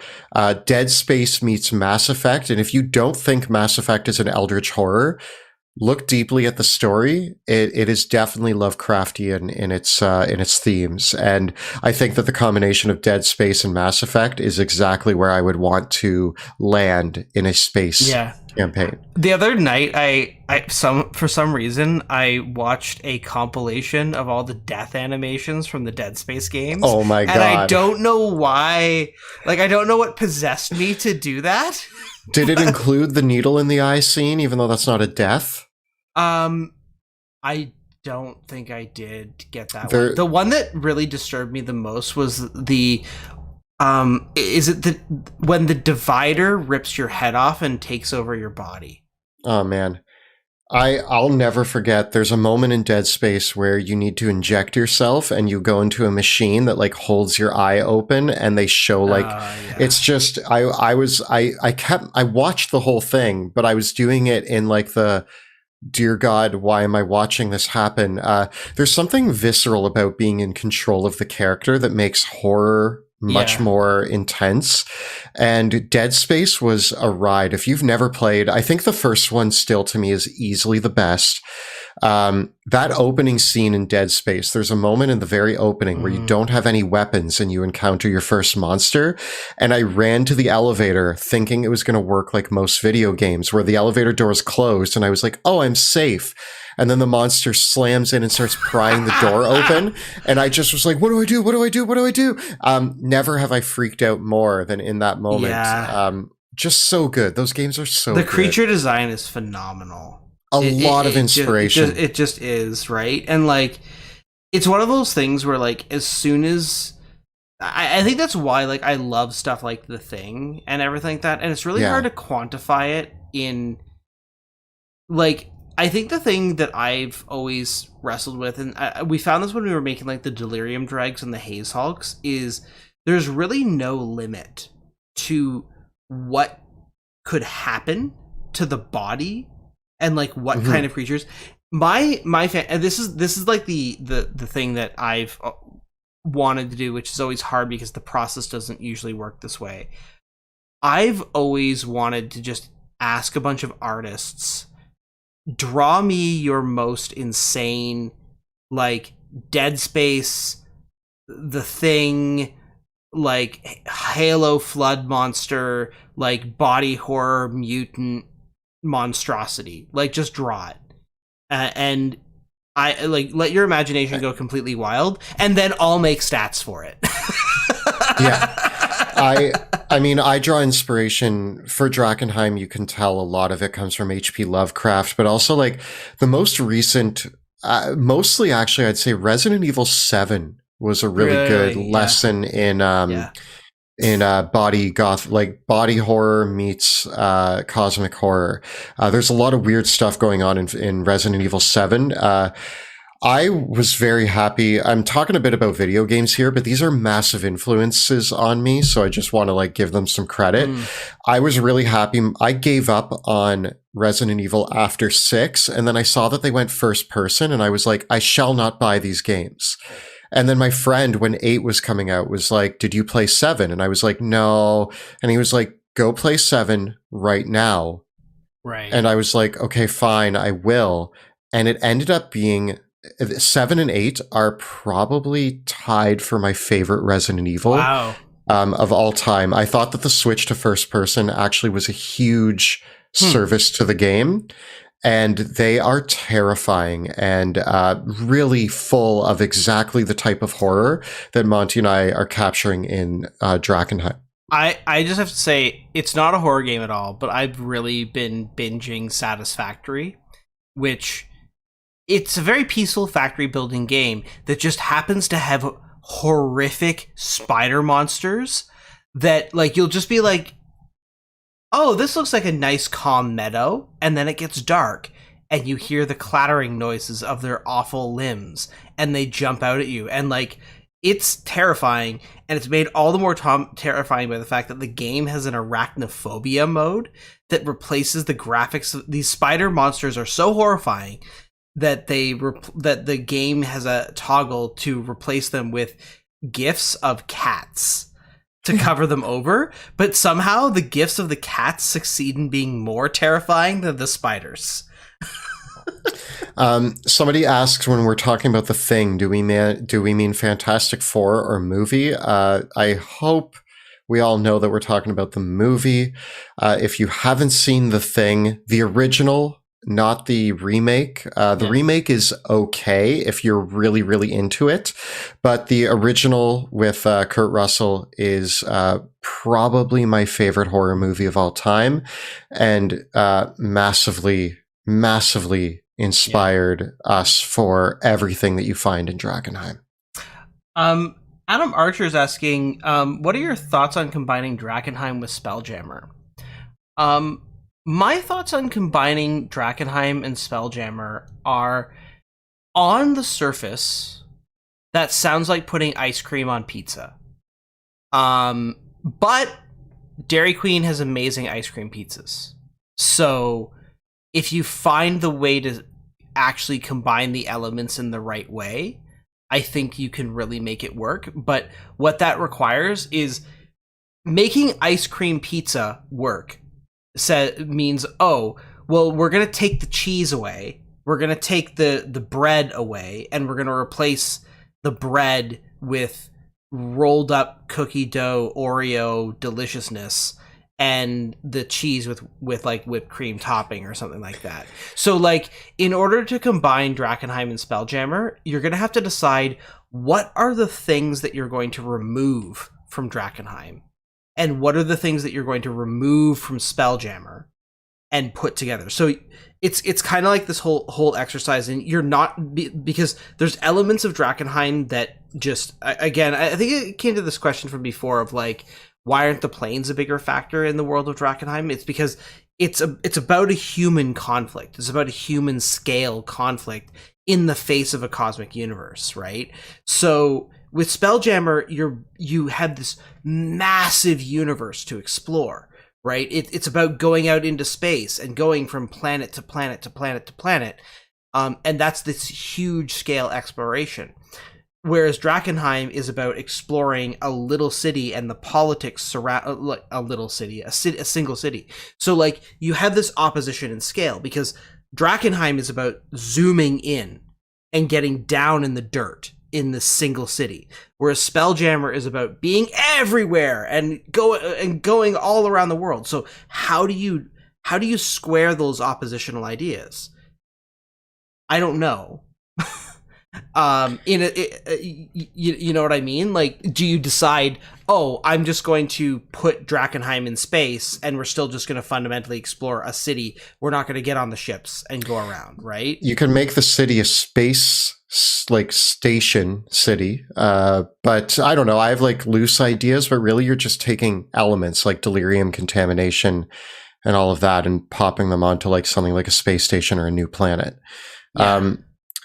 Question from Alabaster Knights 999. Question: how have your plans for the apothecary changed from the original concept? So if you don't know, the original concept for the apothecary was designed by Monty and I about 4 years ago. We originally had the plague doctor, the surgeon, the witch doctor, and I think that was it, just the three. All of which ended up getting refinagled over those years. For example, the surgeon was a melee-based apothecary. Yeah. But what we found is that when we started designing our esoteric theories, we thought, why limit it to one subclass to be, we love the Hexblade Warlock and the Bladesinger Wizard.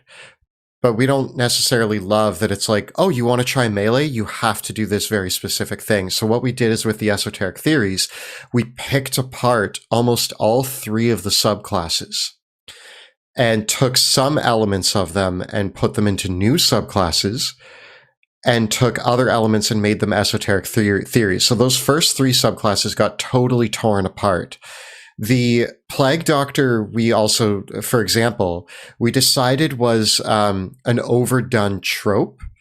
And we like the idea of being able to play a Plague Doctor with the Apothecary, but we didn't want to specifically say, you're the iconic Plague Doctor.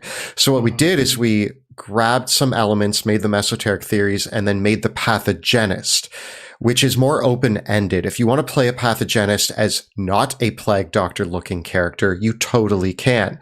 But if you wanted to say, like, my Pathogenist is totally a Plague Doctor, you can do that.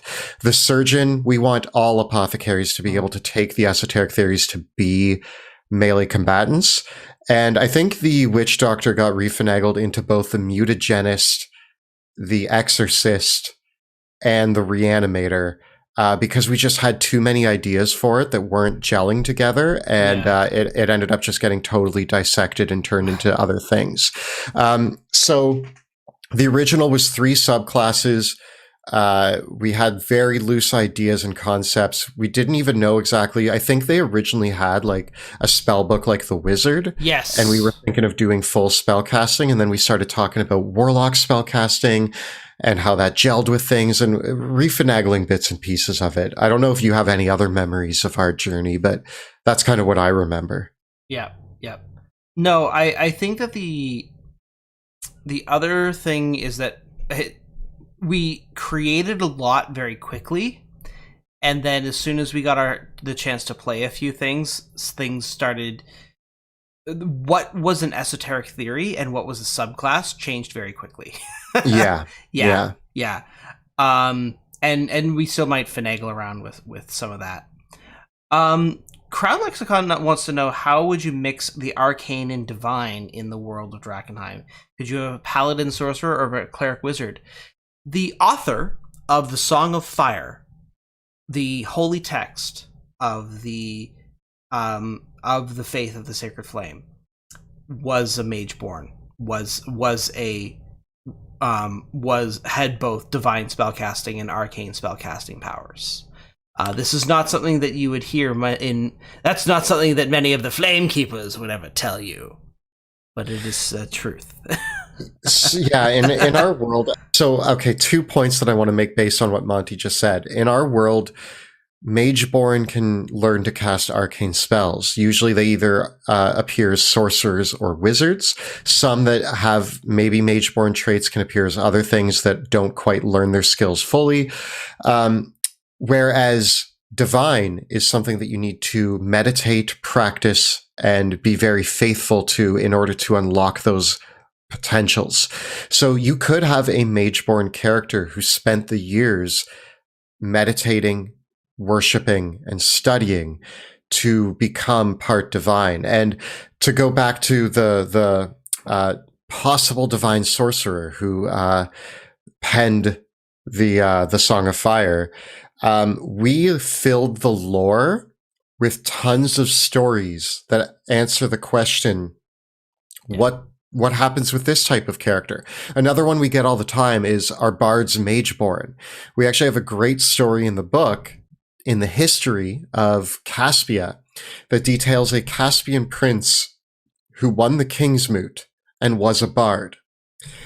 And they claimed, Caspia was like, they're not mageborn, they're just a bard. Illyria said, nah, we think that's mageborn, and a huge war broke out. So to answer the question, it isn't always it works specifically in this way. The question is always more so, what do the people of the world think about your opinion on how it's going to work? And I think that that's much more interesting. And we try to fill the book with these narrative stories that hint at possibilities on how these elements can work in your game. Yep. Okay, let's see. We got a few more. I kind of lost track of the chat, so I got to grab a little bit more here to see what other. There were so many good questions. I saw a question. I've lost it now.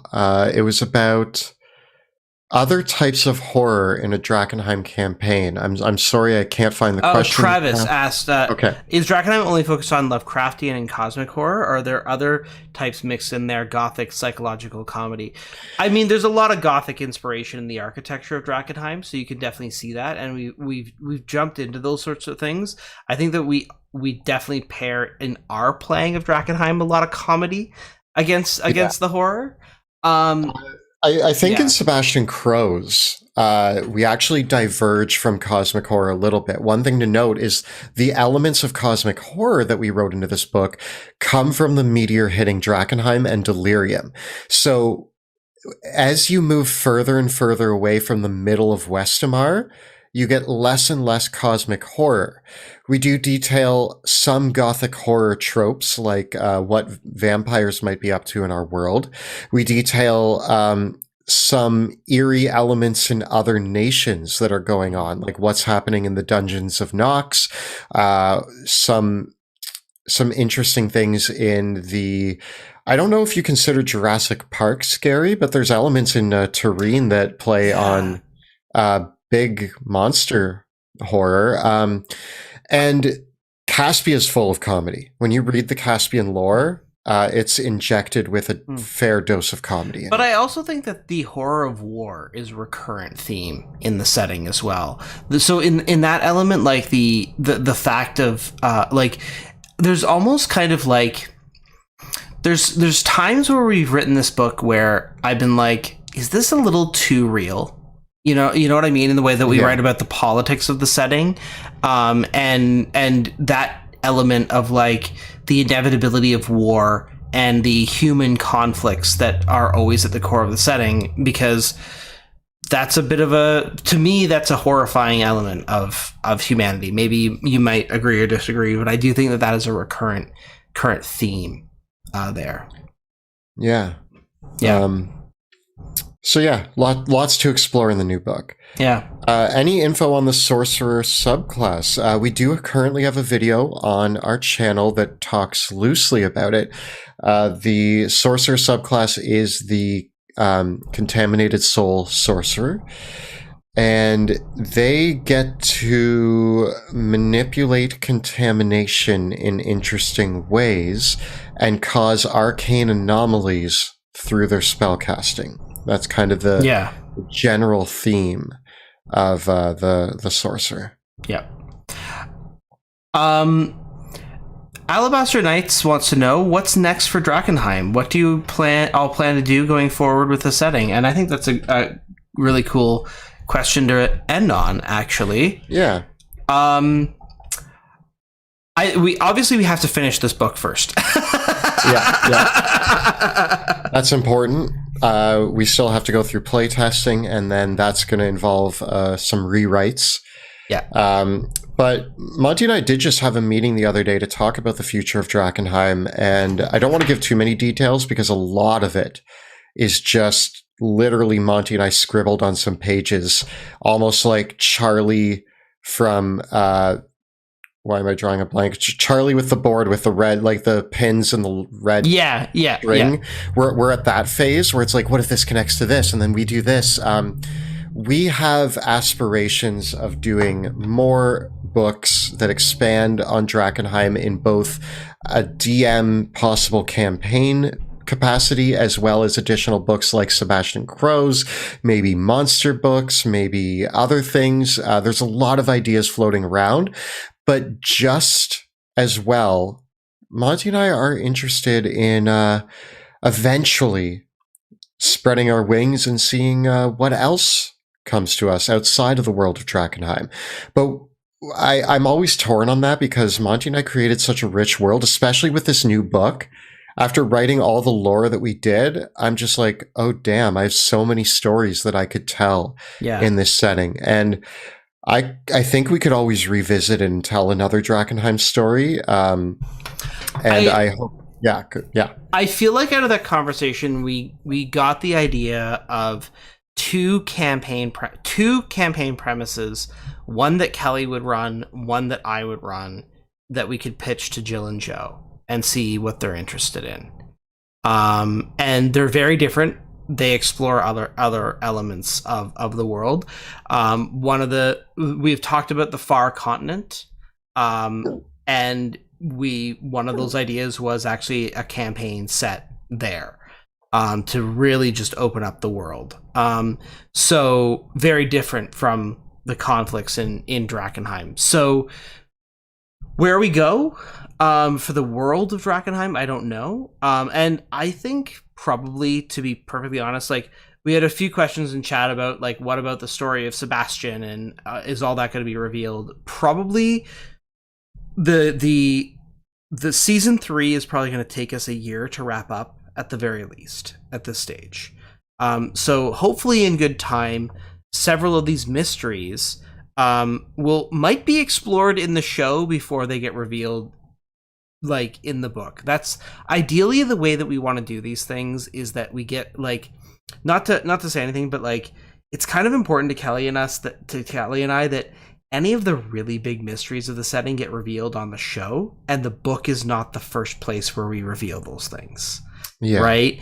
And especially when it comes to like story stuff, like what's going to happen with Sebastian Crowe as a character, that's all stuff that we're going to handle on the show. That's not stuff that we're not going to put that it's not going to be, at least in this book. Maybe we'll see once Sebastian's story is all wrapped up, how we disseminate all that out. But that's kind of the idea there. The only thing I know about the other side of the world is that is that it is in a worse state politically than the continent, than our current continent, and that's saying something. I don't want to spoil anything that you don't want to spoil, Monty. So I'm going to start the sentence, and you can cut me off. The other thing that we have talked about with the other continent is that the way that the Mageborn people there operate is different. The other continent never had the Edicts of Lumen, and the other continent will make you think the Edicts of Lumen were a very good idea. Yeah. So that's kind of the two ideas. It's in a worse state, and there are possibly mages that are doing some pretty crazy stuff there. Yeah, Ben mentioned that we revealed the creator in the alpha PDF a week before the PCs actually found that out. That's one of my biggest regrets. I actually really regret that that's the way that went down. I wish that we had been able to do that before the PDF came out. We were kind of in a race to do it, but we knew that we had to get things out and everything like that. That's not the way that I would have preferred to have done that. It was still great and it was still wonderful and everything like that, but we had to get the alpha out and the story of the campaign had to go the way that it was going to go. But that's part of that experience is part of the reason why, because that was actually something that not to say it's the biggest regret ever, but that wasn't the way I wanted to do it, and so that was a lesson learned the hard way. Yeah. I just hope season 3 is probably looking to be the longest season of any of them because we only ever wanted to do 3 seasons, but we have so much story to tell. I am hoping that I think there's only a few big reveals that I think we need to get out there, and they're already being hinted at. So I think that we can do it before the book lands in people's hands. Yeah, like definitely, like, I think one of the biggest ones that we get asked about is, like, what's the mystery of the elves? And that's not hitting print until that happens in the show. Like, flat out. We're like Kelly doesn't even know all that. So that's kind of the because I want to be able to do it. And I want to experience it. I don't want to write it. There is stuff that I've written that, like, is fun to see come up in the show. Like, probably one of my favorite things is I kind of helped to detail the personality of Uriel Radley. And then after detailing his personality, I was like, oh, this guy's intimidating. Yeah. And then all of a sudden I realized that Monty was about to bring him into the show. And I'm just like, I have done this to myself. You have done this yourself. Those moments are actually really fun for me. But when it comes to the big plot points, I want to live them. I don't want to write them. I want to live them and then write them. Yeah. So I like not knowing all the secrets. There's actually parts of this book that Monty wrote very specifically and only loosely asked my opinion on aspects of that. And actually, I remember there was a moment, and I'm not going to give spoilers here, but there was a moment when you were like, Kelly, I have something that's probably a big spoiler, but I really need help on it. And you brought it to me, and I was like, oh, just reverse these 2 things. And you were like, that's it. It was with the Academy directors.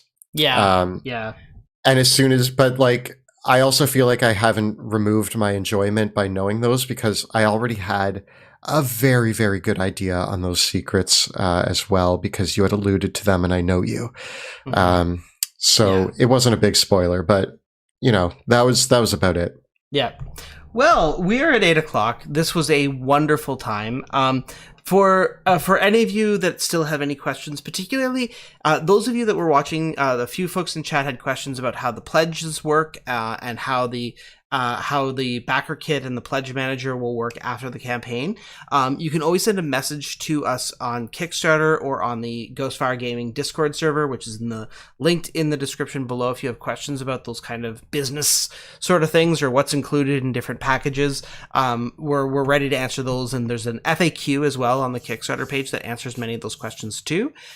We will also be back next week to answer even more of your questions, hanging out more. I think we're also going to be on the Eldritch Lorecast with James Hake and Dale Kingsmill next Monday. On Monday as well. Yeah. So there'll be lots of opportunities to chat about all these cool things. So check all those things out. We'll be streaming twice next. Well, in addition to those, that's on Monday and Friday. On Tuesday and Thursday, we'll have Fate of Drakenheim and Untold Tales of Drakenheim. So lots of stuff happening as well. Next week's an intense week. You're going to be seeing a lot of us if you decide to. So hope to see you all back watching some live streams and all of that stuff. And thank you so much for all the amazing questions and conversation.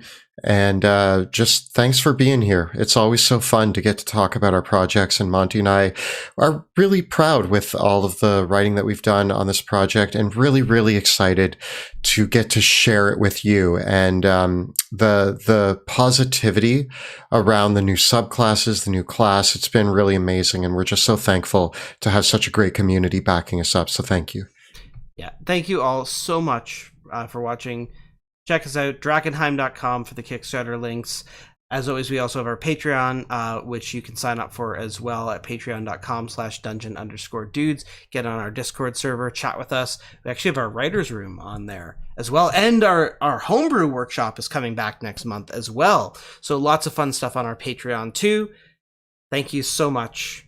We will see you next time in the dungeon. Bye, everybody.